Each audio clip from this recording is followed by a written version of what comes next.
Hi. Hi. So, my name is Audacity Hall, adventurer, author, and on the run for telling tall tales. I used to be a dream catcher, and then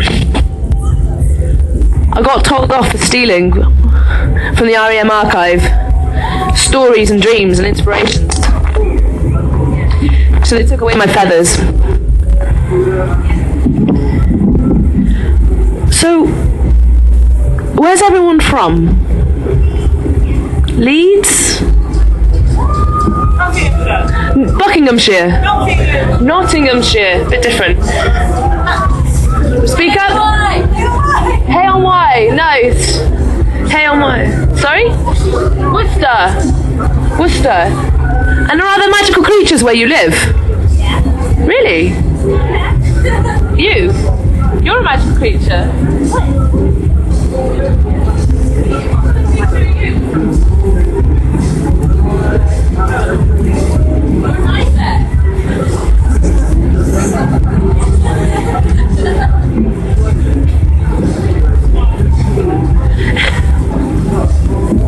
Now, I'm glad they got magical creatures here, because that might make what I next say make a bit more sense. That was a bit of a tongue twister, wasn't it? Wasn't even rhyming. See, where you live is very important, and where you have magic is even more important. I'm very lucky in the fact that I have both where I live.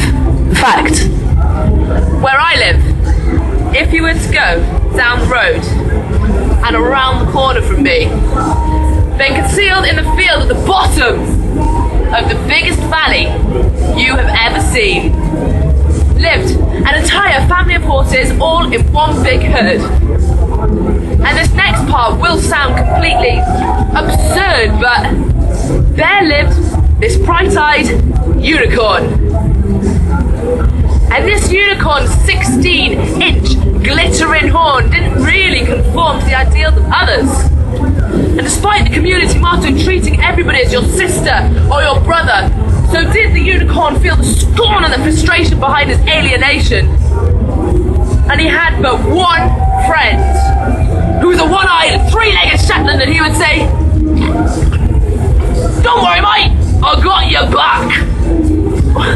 Whilst battalions of steroid-starved stallions would swagger across the paddock in order to wreak some kind of havoc.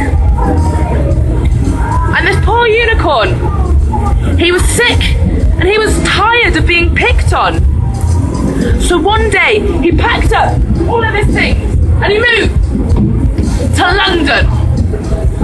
And on his first day, as he stepped off the tube, he was followed by a pair of pinstriped shoes, property of a fashion designer who had spotted his horn and become absolutely besotted with our unicorn. So he gave him this job as a top-end model and became this poster to boys and girls to ogle. But out of the strangest of his luck, his mind still boggles at why his old herd now make replica horns out of recycled old bottles. It's a bit strange, isn't it? I mean, one minute our unicorn was hated, and the next minute he was loved, idolised. And now there's a million of them who all look just like him. They'll curse like him. They'll pretend not to give a toss like him. They'll walk, they'll talk, they'll even act like him. I mean, it just might be the next best thing, but with the real Slim Shady, please, stand up.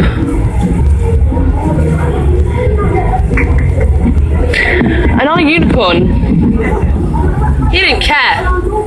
Our unicorn was living the high life. But The glitz and the glam had gone to his brain, and nothing can ever really be the same. Not when 5-star cruise ships and expensive champagne have just become mundane. Yeah. Unicorns change.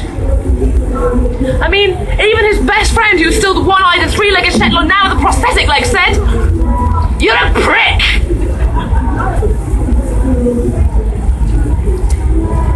So what fairy tales don't tell you is, you give someone the world as an instant oyster, you give them power and you give them fame, and you turn a nice young unicorn into a crying, blooming shame.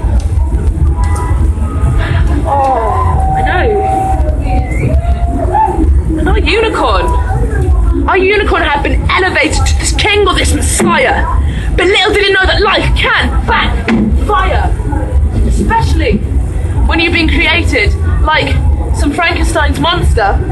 Especially when you got this corporation as your sponsor. He was a product, a tool, and nothing more than a bejeweled hooker.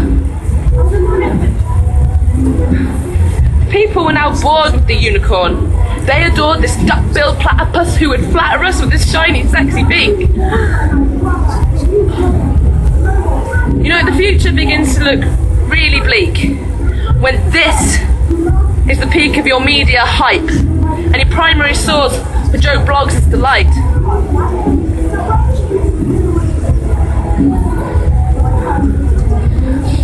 Our once hero was now filled with Valorn, and inside him was a hole that he filled with nothing but money, drugs, and illicit platypus. Really is the new unicorn.